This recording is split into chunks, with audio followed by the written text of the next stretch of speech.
नमस्ते, आप देख रहे हैं वाइब्स ऑफ इंडिया और मैं हूं आपके साथ नताशा।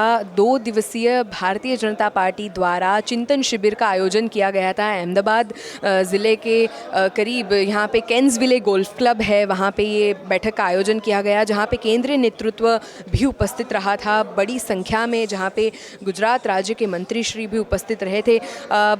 हम मेरे साथ अजीत तिवारी जी हैं। अजीत जी, जैसे हम देख पा रहे हैं ये बैठक में जो भी मुद्दे आज प्रजा के समक्ष रखे गए हैं, खास तौर पे पत्रकारों के आगे बताए गए हैं, आपको क्या लग रहा है कि आखिरकार भारतीय जनता पार्टी को गुजरात राज्य में चिंतन शिविर या चिंतन बैठक करनी पड़ी, इसके पीछे को आपकी क्या वजह लग रही? चिंतन शिविर बीजेपी ने हमेशा किया है। यहीं पे 2017 की चिंतन शिविर हुई थी और 151 का लक्ष्य था और 99 आई। बीजेपी एक लंबे समय से मिशन 182 में थी, लेकिन आज वो नंबर से बच रहे हैं। गुजरात की राजनीतिक परिस्थितियाँ व्यापक पैमाने पे बदली हुई हैं। पहली बार उत्तर प्रदेश में जिस तरह से इनने जीत हासिल की, वहाँ एक बड़ा मुद्दा लाभार्थी का था। वो मुद्दा गुजरात में आएगा, ये चिंतन शिविर में भी तय हुआ। और कल भी हमने इसको बताया था कि जो लाभार्थी है उनके साथ कैसे कनेक्शन बने और वो लाभार्थियों को वोट में कन्वर्ट किया जा सके। आदिवासी, पाटीदार और आम आदमी पार्टी, तीन ये विपक्ष के लिए नई चुनौतियां हैं। इस बैठक का महत्व तो इससे पता कीजिए कि ये कितनी गोपनीय बैठक है कि इसमें गृह मंत्री अमित शाह जी थे, प्रदेश प्रमुख थे BL संतोष के 15 दिन में 8 दिन गुजरात में बीत गए। सुधीर गुप्ता जी थे, लेकिन CR पाटिल जी थे, एक्स चीफ मिनिस्टर थे, नितिन पटेल जी थे, लेकिन जब एड्रेस करने की बात आई तो सेकंड कैडेट को भेजा गया ताकि वो अपनी गोपनीयता बचा सकें। हार्दिक पटेल पे बात करने के लिए तैयार नहीं है। आम आदमी पार्टी के बारे में भी बात नहीं की। पार्टी पे बात नहीं करते, लेकिन ये कहते हैं कि हम चुनाव में नई परिस्थितियों को समझेंगे, देखेंगे। तो ये जिस तरह की परिस्थिति बनी है, जिस तरह की बैठकें हुई है, इस बैठक का आगामी दिनों में एक आक्रामकता के साथ भारतीय जनता पार्टी मैदान में जाएगी। मिशन 182 नहीं है, अब लक्ष्य बचा है मिशन 151 का।